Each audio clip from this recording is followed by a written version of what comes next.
Hi friends, welcome to Lakshmi Max. இன்னைக்கு என்ன பார்க்க போறோம்னா 29/8/2025 இன்னைக்கு நடந்த RRB NTPC CBT 1ல கேட்ட GK கொஸ்டின் டிஸ்கஸ் பண்ண போறோம். அடுத்த ஷிஃப்ட் போறவங்க ஆகஸ்ட் 7ல இருந்து உங்களுக்கு முந்தின ஷிஃப்ட் வரைக்கும் என்னென்ன கொஸ்டின்ஸ் கேட்டிருக்காங்களோ அந்த கொஸ்டின்ஸ் அதுக்கு ரிலேட்டடான டாபிக்ஸ் லாஸ்ட் 6 to 8 months-ஓட கரண்ட் அஃபேர் வந்து படிச்சுட்டு போங்க. இன்னைக்கு நடந்த எக்ஸாம்ல ரீசனிங்ல 30 கொஸ்டின், மேக்ஸ்ல 30 கொஸ்டின், ஜெனரல் அவேர்னஸ்ல 40 கொஸ்டின், ஓவராலா 100 கொஸ்டின்ஸ் வந்து கேட்டிருக்காங்க. இது வரைக்கும் நடந்த எல்லா ஷிஃப்ட்லயுமே ரீசனிங் செக்ஷன் வந்து ரொம்ப ஈஸியா இருந்திருக்கு. எல்லாராலையுமே 30 கொஸ்டினுமே அட்டன் பண்ற மாதிரி தான் இருந்திருக்கு. மேக்ஸ பொறுத்த வரைக்கும் பாத்தீங்கன்னா டாப்பர் வந்து 28ல இருந்து மேக்சிமம் 30 கொஸ்டின் வரைக்குமே அட்டன் பண்ணிட்டாங்க. அதே ஆவரேஜ் ஸ்டூடெண்ட் பாத்தீங்கன்னா ஒரு 20ல இருந்து 22 கொஸ்டின் வரைக்கும் மேக்ஸ்ல அட்டன் பண்ணிருக்காங்க. ஜெனரல் அவேர்னஸ் பொறுத்த வரைக்கும் பாத்தீங்க அப்படின்னா டாப்பர் வந்து 25 கொஸ்டின் வரைக்கும் அட்டன் பண்ணிருக்காங்க வித் 100% அக்யூரசியோட. அதே ஆவரேஜ் ஸ்டூடெண்ட் பாத்தீங்கன்னா 15 கொஸ்டின் வரைக்கும் அட்டன் பண்ணிருக்காங்க. ஓவராலா டாப்பரோட குட் அட்டெம்ப்ட் பாத்தீங்கன்னா 85ல இருந்து 90 வரைக்கும் டாப்பர் ஸ்டூடெண்ட் அட்டன் பண்ணிருக்காங்க. ஆவரேஜ் ஸ்டூடெண்ட் எவ்வளவு அட்டன் பண்ணிருக்காங்கன்னா ஒரு 60ல இருந்து 65 வரைக்கும் அட்டன் பண்ணிருக்காங்க. சோ எப்பவுமே ஆவரேஜ் ஸ்டூடெண்டோட மார்க் தான் கட் ஆஃபா வைப்பாங்க. நீங்க ஒரு 60 இல்ல 60க்கு மேல அட்டன் பண்ணிருந்தீங்கனாலே அது வந்து ஒரு நல்ல அட்டெம்ப்ட் தான். ப்ரீவியஸ் ஷிஃப்டோட அனாலிசிஸ் எல்லாமே பார்த்துட்டு போகும்போது சேம் கொஸ்டின் எத்தனை ரிப்பீட் ஆகுது அப்படின்னு பாத்தீங்கன்னா சில ஷிப்ட்ல 2 கொஸ்டின் வரைக்கும் ரிப்பீட் ஆயிருக்கு, சில ஷிப்ட்ல 3 கொஸ்டின், சில ஷிப்ட்ல 1 கொஸ்டின் ரிப்பீட் ஆகுது, சில ஷிப்ட்ல பாத்தீங்கன்னா 4 கொஸ்டின் வரைக்குமே ரிப்பீட் ஆயிருக்கு. அதுக்கு ரிலேட்டடான டாபிக்ஸ் எல்லாம் படிக்கும் போது ஓவராலா 5ல இருந்து 7 கொஸ்டின் வரைக்கும் அட்டன் பண்ண முடியும். ஓகே, ஃபர்ஸ்ட் கொஸ்டின் பாருங்க. which seeds were germinated in space by ISRO? Okay, so என்ன சீட்ஸ் வந்து இது பண்ணிருக்காங்க? Cowpea seeds. Okay, ISRO germinated cowpea. கௌபியாவோட சயின்டிபிக் நேம் வந்து Vigna unguiculata. Okay, in seeds in space through the என்ன mission? PSLV C60 mission as part of the CROPS Compact Research Module for orbital plant studies experiment. ஓகேவா? So என்ன seed வந்து இது பண்ணிருக்காங்கன்னு கேட்டிருக்காங்க. அந்த சீடோட name வந்து கௌபியா seeds. Okay, so இதுதான் இன்னைக்கு கேட்ட கொஸ்டினுக்கான ஆன்சர். அடுத்த கொஸ்டின் பாருங்க. which of the following regions receives rainfall by western disturbances? பின்வரும் பகுதிகளில் மேற்கத்திய இடையூறுகளால் மழையை பெறுவது எதுன்னு கேட்டிருக்காங்க. எது? பஞ்சாப். அடுத்து, who was the second Indian player to score 12,000 in T20? Okay, so Virat Kohli and Rohit Sharma are the only Indian players with over 12,000 runs in T20 cricket. Okay, so இன்னைக்கு என்ன கொஸ்டின் கேட்டிருந்தாங்கன்னா செகண்ட் இந்தியன் பிளேயர் T20ல 12,000 runs score பண்ணவர் யாருன்னு கேட்டிருந்தாங்க. யாரு அப்படின்னு பாத்தீங்கன்னா Rohit Sharma. Okay, so first score பண்ணது யாரு அப்படின்னு பாத்தீங்கன்னா Virat Kohli. So second Indian player யாரு அப்படின்னு பாத்தீங்கன்னா ரோஹித் சர்மா. இவர் தான் T20 கிரிக்கெட்ல 12,000 ரன்ஸ் வந்து ஸ்கோர் பண்ணிருக்காரு. ஓகே, சோ இன்னைக்கு கேட்ட கொஸ்டினுக்கான ஆன்சர் பாத்தீங்கன்னா ஆப்ஷன்ல உங்களுக்கு வந்து ரோஹித் சர்மாவும் இருக்கும், விராட் கோலியும் இருந்திருக்கும். சோ விராட் கோலி பாத்தீங்கன்னா first Indian player to score 12,000 runs in T20. Rohit Sharma வந்து second Indian player to score 12,000 in T20. ஓகேவா? அடுத்த question. The idea of residuary powers in the Indian Constitution was borrowed from the Constitution of. இந்திய அரசியலமைப்பில் உள்ள எஞ்சிய அதிகாரங்கள் என்ற கருத்து எந்த நாட்டின் அரசியலமைப்பில் இருந்து எடுக்கப்பட்டது? சோ எந்த அரசியலமைப்புல இருந்து எடுத்திருக்காங்க? கனடால இருந்து. நம்ம கான்ஸ்டிடியூஷன் எழுதும் போது பாத்தீங்கன்னா ஒவ்வொரு நாட்டுல இருந்தும் ஒண்ணு நம்ம என்ன பண்ணிருப்போம்? பாரோ பண்ணிருப்போம். அதனாலதான் நம்ம இந்தியன் கான்ஸ்டிடியூஷன் பாத்தீங்கன்னா ரொம்ப லென்த்தியான கான்ஸ்டிடியூஷனா இருக்கும். ஓகே, இந்தியாவுக்கு சுதந்திரம் கொடுத்ததுக்கு அப்புறமா நம்ம கான்ஸ்டிடியூஷன் வந்து அம்பேத்கர் வந்து எழுத ஆரம்பிப்பாரு. ஒவ்வொரு நாட்டோட கான்ஸ்டிடியூஷன் எல்லாத்தையுமே இது பண்ணி ஒவ்வொரு நாட்டுல இருந்தும் ஒவ்வொரு இது வந்து எடுத்திருப்பாங்க. ஓகேவா? சோ அதுல பாத்தீங்கன்னா இந்த எஞ்சிய அதிகாரங்கள் கூடிய கருத்து வந்து கனடால இருந்து எடுத்திருக்காங்க. ஓகே, சோ என்னது? Residuary powers. ஓகேவா? அடுத்த கொஸ்டின். தர்மா கார்டியன் எக்ஸசைஸ். நான் முந்தின ஷிஃப்ட்லயே சொல்லியிருந்தேன் என்னென்ன மிலிட்டரி எக்ஸசைஸ், நாவல் எக்ஸசைஸ் எல்லாம் இருக்கோ அது எல்லாமே படிச்சுட்டு போங்கன்னு. இந்த ஷிஃப்ட்ல என்ன கேட்டிருக்காங்கன்னா தர்மா கார்டியன் எக்ஸசைஸ் வந்து எந்த 2 நாடுகளுக்கு இடையிலான கூட்டு ராணுவ பயிற்சின்னு கேட்டிருக்காங்க. தர்மா கார்டியன்ங்கிறது இந்தியாவுக்கும் ஜப்பானுக்கும் இடையிலான மிலிட்டரி எக்ஸசைஸ். ஓகேவா? அடுத்து பாருங்க. The founders of the Paramhansa Mandali found in Maharashtra believed in which one of the following? So அவங்க என்ன பிலீவ் பண்றாங்க? ஒரே ஒரு கடவுள், பிரேக்கிங் காஸ்ட் ரூல், சாதியோட விதிகளை மீறுதல். ஓகே, ஒரே ஒரு கடவுள் தான், ஒரே ஒரு ஜாதி தான், அந்த ஜாதியும் மனித ஜாதி அப்படின்னு சொல்லுவாங்க. ஓகேவா? மகாராஷ்டிராவில் நிறுவப்பட்ட பரமஹம்ச மண்டலியின் நிறுவனர்கள் பின்வருவனவற்றில் எதை நம்பினார்? பரமஹம்ச மண்டலி. ஓகேவா? சோ பரமஹம்ச மண்டலியோட நிறுவனர்கள் வந்து என்ன சொன்னாங்க? ஒவ்வொரு இதுவும் நிறுவுறாங்க அப்படின்னா அதுக்கு ஒரு கோல் இருக்கும், அப்படிதானே? அதுக்கு ஒரு மோட்டோ இருக்கும், இல்ல எய்ம் இருக்கும், இல்ல அவங்க ஒரு ரூல்ஸ் வந்து ஃபாலோ பண்ணுவாங்க. அதுபடி இந்த பரமஹம்ச மண்டலியோட ரூல்ஸ் என்ன அப்படின்னா ஒரே ஒரு கடவுள் தான், ஒரே ஒரு ஜாதி தான். அந்த ஜாதி என்ன அப்படின்னா மனித ஜாதி அப்படின்னு சொல்லுவாங்க. ஒரே ஒரு கடவுள், மத்தபடி ஜாதின்னு வச்சுட்டு ஒவ்வொரு இதா பிரிஞ்சு பிரிஞ்சு இருந்துட்டு அதுக்குன்னு ஒரு ரூல்ஸ் வச்சிருக்காங்க இல்லையா? சோ அது எதையுமே நாங்க ஃபாலோ பண்ண மாட்டோம். அதை மீறதுதான் என்னது பரமஹம்ச மண்டலியோட அந்த இதே நோக்கமே. ஓகேவா? சோ அவங்களோட பிரின்சிபல் என்னன்னா ஒரே ஒரு கடவுள், ஒரே ஒரு ஜாதின்னு பார்த்தோம்னா எல்லாருமே மனித ஜாதி, அவ்வளவுதான். ஓகேவா? சோ இது எங்க நிறுவனாங்க? மகாராஷ்டிரால நிறுவனாங்க. ஓகேவா? சோ இதோட பவுண்டர் யாரு அப்படிங்கிற மாதிரிதான் கொஸ்டின் கேட்டிருந்தாங்கன்னு நினைக்கிறேன் இன்னைக்கு. ஓகேவா? சோ ததோபா. ஓகேவா? ததோபா. ஓகேவா? சோ இவரோட 7 கொள்கைகளை அடிப்படையாக கொண்டதுதான் இது. ஓகே. சோ இதுல என்ன சொல்லிருக்காங்க? கடவுள் வந்து ஒருத்தர் தான். ஓகேவா? சோ உண்மையான மதம் வந்து அன்பையும் ஒழுக்கத்தையும் அடிப்படையாக கொண்டது. ஆன்மீக மதம் ஒன்றுதான். ஒவ்வொரு தனிநபருக்கும் சிந்தனை சுதந்திரம் இருக்க வேண்டும். நமது செயல்களும் பேச்சும் சரியாக இருக்க வேண்டும். மனிதன் வந்து ஒரே ஒரு ஜாதி தான், அதுவும் மனித ஜாதி மட்டும்தான், வேற எந்த ஒரு பிரிவுமே கிடையாது அப்படிங்கிற மாதிரிதான் இதுல சொல்லியிருப்பாங்க. Article 371A of the Indian constitution has special provision for which state? Question repeat ஆயிருக்கு. ப்ரீவியஸ் ஷிப்டோட கொஸ்டின் ரிப்பீட் ஆயிருக்கு. இந்திய அரசியலமைப்பின் 371A சரத்து எந்த மாநிலத்திற்கான சிறப்பு விதிகளை கொண்டுள்ளது? எந்த ஸ்டேட்? நாகாலாந்து. ரிப்பீட் ஆயிருக்கு ப்ரீவியஸ் ஷிப்டோட கொஸ்டின். அடுத்து பாருங்க, இதே மாதிரி 371 பாத்தீங்கன்னா ஏல இருந்து ஜே வரைக்கும் இருக்கும். ஓகே, ஆர்டிகல் 371 பாத்தீங்கன்னா ஏல இருந்து ஜே வரைக்கும்.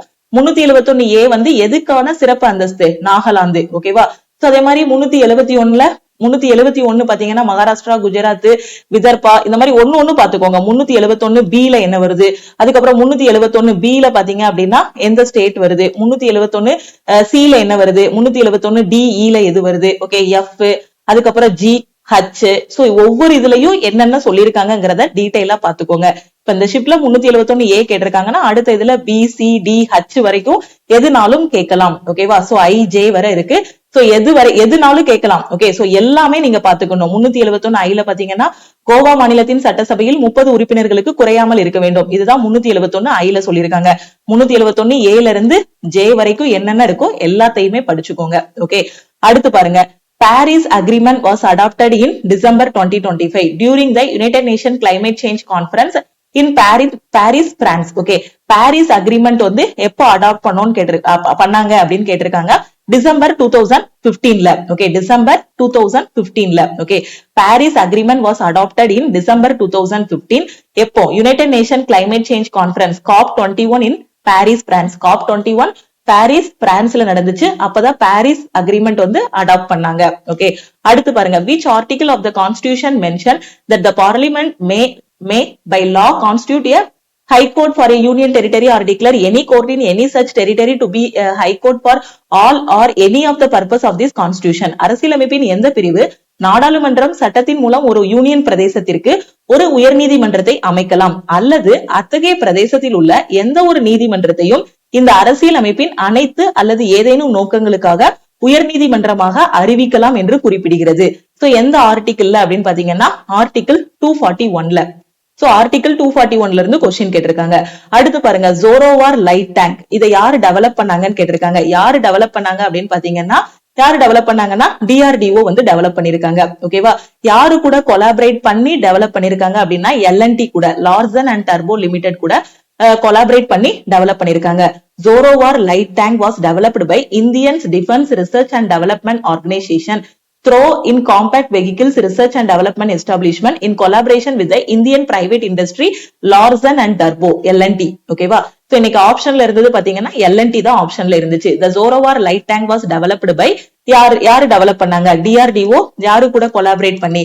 LNT கூட கொலாபரேட் பண்ணி டெவலப் பண்ணிருக்காங்க. இந்த latest Henley passport index report of July 2025 இந்தியாவோட பாஸ்போர்ட் ரேங்க் என்னன்னு கேட்டிருக்காங்க. ஓகே, ஹென்லி பாஸ்போர்ட் ரிப்போர்ட் இண்டெக்ஸ்ல இந்தியாவோட ரேங்க் என்னன்னு கேட்டிருக்காங்க. 77th. அடுத்து national human rights commission was established. Okay, NHRC national human rights commission எப்ப எஸ்டாப்ளிஷ் பண்ணாங்கன்னு கேட்டிருக்காங்க. அக்டோபர் 12, 1993ல வந்து எஸ்டாப்ளிஷ் பண்ணிருக்காங்க. NHRC எப்ப எஸ்டாப்ளிஷ் பண்ணாங்கன்னு கேட்டிருக்காங்க. 1993ல வந்து எஸ்டாப்ளிஷ் பண்ணிருக்காங்க. Which sector contributed the most to India's GDP in 1947? இந்த கொஸ்டின் ரிப்பீட் ஆயிருக்கு. ஓகேவா? 1947 இந்தியாவின் மொத்த உள்நாட்டு உற்பத்தியில் எந்த துறை மிக அதிகமாக பங்களித்தது? சுதந்திரம் அடைந்த பிறகு எந்த துறை வந்து நம்ம எக்கனாமிக்கே எது வந்து அதிகமான அளவு டிபெண்ட் பண்ணி இருந்துச்சு அப்படின்னு பாத்தீங்கன்னா இந்தியா வந்து எதை வந்து அதிகமா டிபெண்ட் பண்ணி இருந்துச்சு அப்படின்னா அக்ரிகல்ச்சர் தான். ஏன்னா சுதந்திரம் அடைஞ்ச புதுசுல பாத்தீங்கன்னா, சுதந்திரம் அடைந்த டைம்ல பாத்தீங்க அப்படின்னா எல்லா மக்களுமே ஒரு 75% இல்ல 80% பாத்தீங்கன்னா விவசாயம் தான் பண்ணிட்டு இருந்தாங்க, அக்ரிகல்ச்சர் தான் பண்ணிட்டு இருந்தாங்க. அப்ப 1947 இந்தியாவின் மொத்த உள்நாட்டு உற்பத்தியில் எந்த துறை மிக அதிகமாக பங்களித்தது அப்படின்னு பாத்தீங்கன்னா வேளாண்மை, அக்ரிகல்ச்சர். ஓகே, நம்மளோட எக்கனாமியே அக்ரிகல்ச்சரை தான் டிபெண்ட் பண்ணி இருந்துச்சு. எப்போ நமக்கு சுதந்திரம் கிடைச்ச அந்த டைம்ல. ஓகேவா. அடுத்து யூனியன் டெரிட்டரிஸ் வந்து எந்த ஆர்டிகிள்ல சொல்லியிருக்காங்க அப்படிங்கறத கேட்டிருக்காங்க. ஆர்டிகிள் 239ல இருந்து 242 வரைக்கும் எந்த பார்ட்ல? பார்ட் 8ல. ஓகே. அடுத்து who administers union territories of India? Union டெரிட்டரியை யாரு அட்மினிஸ்டர் பண்றாங்க அப்படின்னு பாத்தீங்கன்னா president. Okay.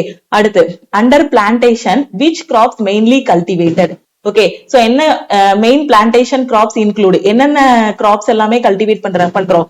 Tea, coffee, cocoa, rubber, palm oil, sugar cane, cotton, coconut and bananas. அடுத்து which of the following articles of the Constitution of India deals with the rights of citizenship of certain persons who have migrated to India from Pakistan?